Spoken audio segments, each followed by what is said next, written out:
as we head into Halloween weekend with a rare blue full moon, Lance Hokut. Full blue moon, baby. It was beautiful last night. Oh, it's gorgeous, man. This full moon on Halloween happens every 19 years. Really? So it seems like it happened recently, but maybe time flies. It does. I had to look up Jackson Brown just now. You know, they were here at the fair. You remember the West Alabama Fair? How fun that was. Oh, yeah. The apples and the funnel cakes and the Dunkin' booths. Are you talking about the one that was always in Alberta City? Yeah, J.C. Park, J.C. Fairgrounds. Used to go all the time. Man, it was awesome. Yeah, those guys were here. I had to look it up to see if maybe it was about the time that song came up. But I think they were here earlier than that. Jackson Brown and then ARS. You know, Atlanta Rhythm Section. Atlanta Rhythm Section. Can you believe they came to the Tuscaloosa JC Fair? They used to have some quality shows there, didn't they? They really did. Yeah, that was an annual tradition, man. You didn't miss that thing. It was good stuff. I hate it's gone. You know, that is the site of, and I will forever remember it.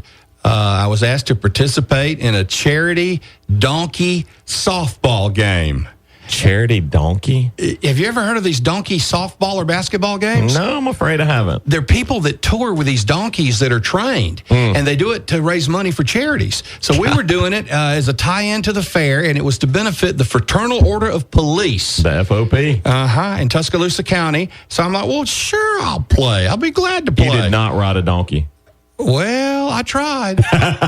And I know this is going to stun you and shock you, and you'll think I'm lying, but I'm not much of an athlete. I mean, I love it, but I'm just not that coordinated. And your dad's a coach? I know. Not an athlete? I know. I asked him one time, I said, Daddy, am I adopted? And he said, no, you're not. Your hair's too pretty to be an athlete, man.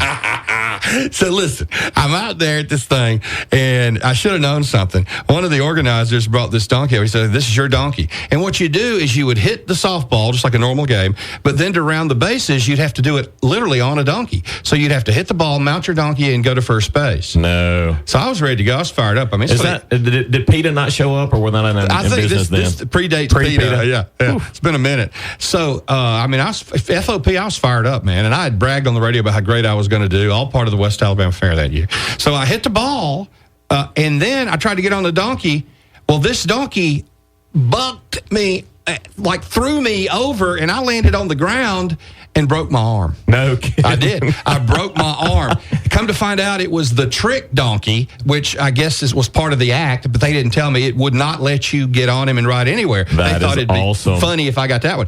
So I go to DCH. That donkey looked at you and went, not today, it ain't happening. Lance, I go to DCH, and I'm in the ER, and I knew some of the folks there that listened to the radio show, and I heard laughing outside the room when they're checking me out.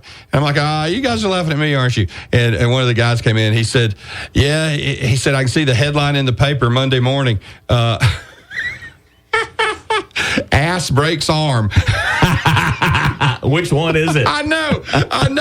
So I had to have a cast, only broken bone in the history of my life that I ever had. That is awesome.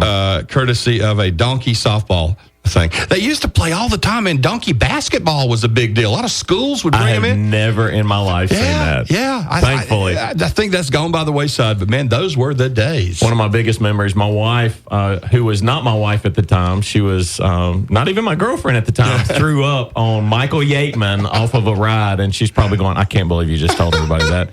But yeah, every time she sees Yateman now, he's like, you remember it? Yeah, we remember it. That's something you can't forget or It was good stuff, man. Yeah. That's good community. I think we have something like that shows up at a Sokol, but it's just not the same stuff. No, this was a big deal. It was a big deal. I miss it.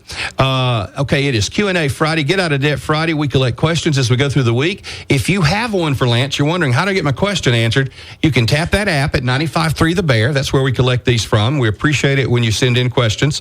Or if you can't wait, I guess you could go to lancehokut.com, right? That's it.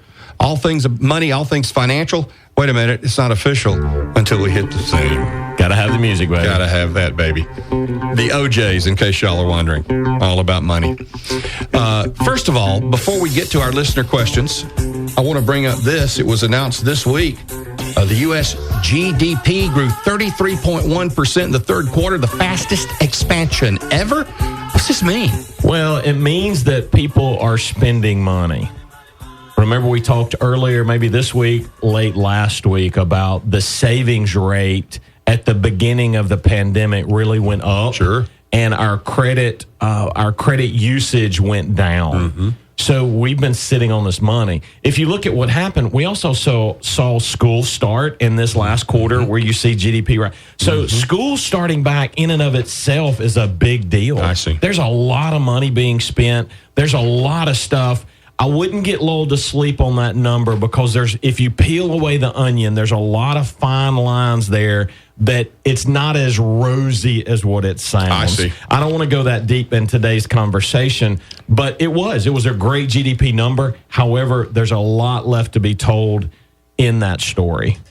Better this way than the other way, though, right? That's exactly right. We need some recovery. We need some expenditures. However, I don't know when you go down, when the economy stops on a dime like it did.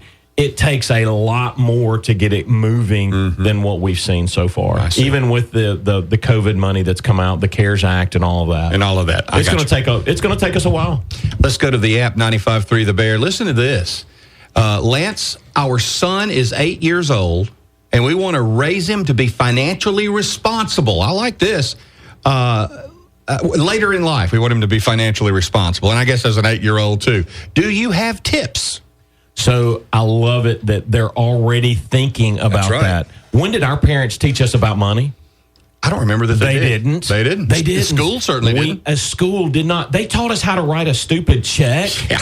Okay, that is not financial planning, folks. Right. So, yes, I am so thankful we're getting to parents right now that are concerned about helping their children because their expenditures, their money, their future is going to be different than the parents' future has been. Absolutely. So, yes, let's start talking about it. There's some really good children's books out there. I don't have any at the top of my mind as far as a name. I will circle back with that. All right. But there are good ways to teach your children and talk to them about what things cost now. You know, think about it. When we grew up, we didn't know how much things cost. No. Start to talk to your kids. When you go out to dinner, show them, hey, son, here's my bill. Here's $100 that I just spent. Look at this. And it starts to build that foundation. Talk to them about paychecks. We don't want to talk to our kids about paychecks, but you should. Tell them what to expect. Show them who gets money before you do on your paycheck? Uncle Sam. Uncle gets it. Talk about Uncle and how you have to pay your share before you get your money. And Uncle's going to be in your pocketbook forever. So I like it that they're thinking about that already. Yeah. Talk to them in daily, everything you're spending. Hey, I'm putting gas in my vehicle. It costs me $70 right now. Gone. Talk about that with them so they can start to mentally prepare for it. Continue that on. Go to your school system and say, teach my children how to do their finances. That would be a wonderful idea. Go to your administrator and say, we want a class on this, and that's where you're going to get the help. I got you. So 8 years old is definitely not too young for the parents to start thinking about it. Let's start talking about it early so they don't make the same mistakes that we have. Yeah, that's right. That's smart. The other one, this is interesting. Lance, my work friend and her husband are doing a Dave Ramsey course. She always comes to work talking about it. Is this something that you would recommend? So I like Dave. I disagree with him on a couple of items. And what you've got to realize, he is speaking. I read an article yesterday about Dave Ramsey. He's speaking to 16 million people a day. Yeah. He is speaking to the masses. It is not about you individually. So it is great advice. It is great opportunity. No different than what we talk about here. The difference, though, that we've got is somebody's asking a specific question about themselves. About their personal situation. That's exactly right. So, and you've got some phone callers that call in with his show and all. And I love what he's doing. He has helped a lot of people. He's got a lot of disciples out there. You bet. The big differences are around real estate, hiring a professional advisor, and some other stuff. But that's neither here nor there because he is doing a great job for the financial world, and I really appreciate it. Here's the ultimate goal for him. He likes to separate money into envelopes. We've talked about planning and putting money aside for certain things. First, he wants to see you out of debt. There are a few debts that I like. Your home. Most of us don't have 200, 300, whatever, 20,000 to go put in a house. Sure. So a mortgage. a car, a reasonable car. Because if you don't have the car, you can't get to work. Even an education loan. Without the education, you can't get the job, you can't get the car, you can't get the house. Those three, I'm good with. Good debt. So those are good debts. Outside of that, consumer debt, we need to leave alone if we can. And I love that we can be personal and direct. That's exactly right. Love that. We want to help individuals one at a time. He's speaking to the millions. I like him. I like his idea. Why don't you tap the app, get up with us. We're local. Face-to-face, we'd love to help you, whether it's get out of debt, plan your 401k, help uncle stay out of your pocket. That's exactly right. And that is legal, by the way. Legal. Yes, it is. Yeah, be smart about it. Okay, so LanceHocutt.com. LanceHocutt.com is one way. How else can folks listening right now reach you? They can reach us at 205-345-9733. Folks, God bless you. Y'all have a great, beautiful weekend. In the words of James Spann, glorious I love weekend. that, man. Glorious weekend. And go to church Sunday. God bless you. We will see you. We'll talk to you Monday. There you go. And good luck. Hell County could get in the playoffs after tonight. That's right. Tonight we go to Vernon and play Lamar County. Best of luck to your son, too, tonight. Thank you so much. Hey, remember the Lance Hocutt Financial Group is an independent firm. We clear through SA Stone Wealth Management. God bless you. We'll see y'all soon. Appreciate you. Lance Hocutt, everybody. A more comfortable approach to all things money. All things money.